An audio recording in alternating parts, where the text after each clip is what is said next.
we got to recap UFC Paris last night. Great night of fights. I mean, a lot of decisions in the prelims, thankfully, because I was watching the Colorado football game. I can't miss Deion Sanders. So luckily the fights were going to decisions. It was easy to follow. I was watching the Colorado game, and then the Colorado game ended 45-42. Primetime Deion Sanders gets the win, right? Colorado 1-0. Could be in the top 25. Who knows?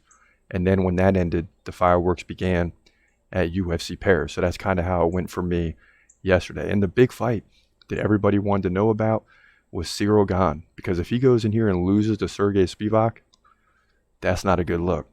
Because he's a number 2 contender in the heavyweight division. He's got to get the win. This is how it turned out last night. Ooh, Ciryl Gane with a nice knee to the stomach here. He's beginning to pick up the pace. And you can see the look on Spivac's face. Man, this thing is probably the beginning of the end here. Late in round 2. 1:30 left, and Spivac's covering up. Look out. Ciryl Gane is just pounding with the uppercuts. Now the hammer from over the top. And a straight right, straight left. And Spivac is reeling. What's the ref waiting for here? He's giving him every chance to fight. But Spivac's will turn, and that's it. It's over, man.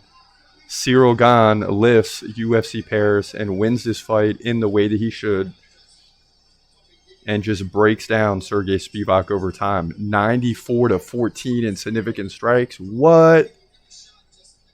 Head strikes 36-11. Just dominant performance, and body shots is where it was at. 37-1. And you think about that, man. You're getting hit in the body. Those arms start coming down. Then those head strikes take over. So Ciryl Gane dominant here in Paris. The crowd loves it, obviously. They're roaring. And he gets the TKO finish with 1:15 left in round 2. He's going to move to 12-2 and maintain his number 2 spot in the heavyweight division here at UFC Paris. Yeah, so Ciryl Gane did exactly what he's supposed to do, and that's come away with a victory, right? He's got to beat Serghei Spivac in that fight. And not only beat him, he's got to beat him down, and he did, convincingly. So now who does he get? Does he get a Tom Aspinall? Does he get a Sergey Pavlovich? I mean, any of those guys are going to present a problem for Ciryl Gane. Make no mistake about it. Whoa! I mean, if he fights Tom Aspinall, Boom! It's not going to be good. Boom! Oh, a big right hand! And that's kind of what you'll hear if those two face off. Whether it's Pavlovich or Tom Aspinall. I mean, either one's going to present trouble for Ciryl Gane. But he did what he was supposed to do, look very comfortable last night. And now we'll see what the future holds for him after getting dominated by John Jones, who responded. And that's what you got to do in any sport, right? If you lose a big game or a big fight, you got to respond in the next one. And you got to do it convincingly, and he did it. Now, another guy that's trending today is Benoit Saint-Denis. Check this out last night. Crowd really on their feet here. Want to see a finish by Saint-Denis as he stands and drives a knee into the thigh. Thiago Moises is kind of just covering up, trying to get that right arm of Saint-Denis off of him. And the crowd really picking up the volume. Now they want to see a finish. Thiago Moises continues to cover up. The ref's warning him.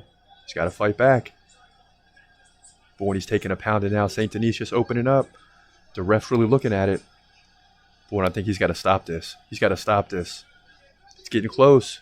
Saint-Denis just pounding away with no response, and that's it. Let's go, baby.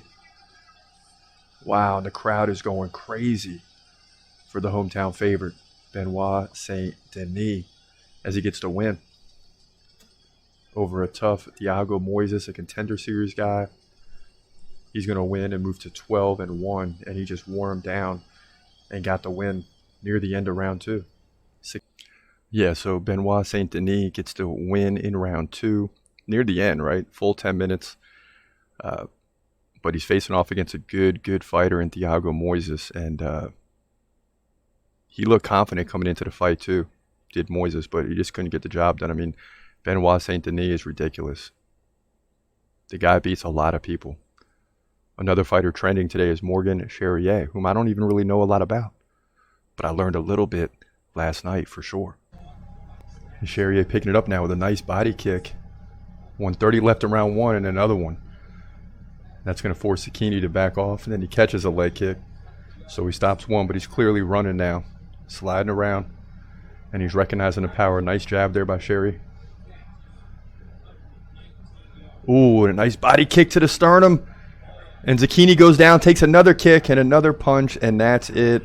Morgan Ciryl dancing around the octagon. And UFC Paris, who's been on hold for about 3-4 decisions, is now on its feet here in the main card as Morgan Ciryl gets the TKO victory. And you see flags flying, people jumping around. He's going to move to 19-9 with a first-round finish over Manolo Cecchini, who's going to fall to 11-4. Good fighter in his own right, but those body kicks are ridiculous. So he gets the win here. 109 left in round one. Officially 351 into round one here. Featherweight division, UFC Paris. Yeah, so we learned a lot about Morgan last night. He's a good fighter. He can finish his opponent, and he can get the crowd rocking. And after a lot of decisions after that fight, that was a well-needed finish that the crowd needed to see. Sit through another 3 or 4 fights that go to a decision before things got rocking in the main card. Now, last night ended up being a great night. 10-1. Look at that. Jocelyn Edwards is the only one that ruined the perfect night. And I didn't realize it till the Saint Denis fight. I look up and I'm like, whoa, we're like 8-1, 9-1 right now. And then Manafiore got the job done. Ciryl Gane got the win. That's the big one, right? The main event. We're 23-8 on the year. 241, 132-3 overall since the first fights began in the new year of 2023. So, you had the big three win. We always like the big three. Falcon, Oezdemir got the win. William Gomez, I believe. No, he didn't get. I don't know if he got the finish or not. Morgan Ciryl, something like that, got the win. Taylor Lapilus, Angelusa, Fareed Basharat, and Jacqueline Cavalcanti, who looked good in the UFC debut. So things were rocking for us last night. Great night, and we're still waiting for the perfect night. And it's not easy to come by. There's always one fight that's not going to go your way. But 10 out of 11, we'll take that each and every week if we can. Our average is like, 8-4, 8-5, somewhere around there when there's 12, 13 fights on the year. So things are looking good for us, and we'll take it because you never know when you're going to hit a downturn. He's gonna fight, wait, he's gonna fight, wait. Hold your breath till the end of the night. Last fighter call, UFC at its height. Yeah. Bringing that thunder with all his might. Saying, step up, wanna fight? Hold up, think twice. Gladiator, assassin, reckless, no abandon. Walk through that cage, he'll leave your ass stranded. Wake up, hey, where you at? Hey, got hit in the head with a baseball.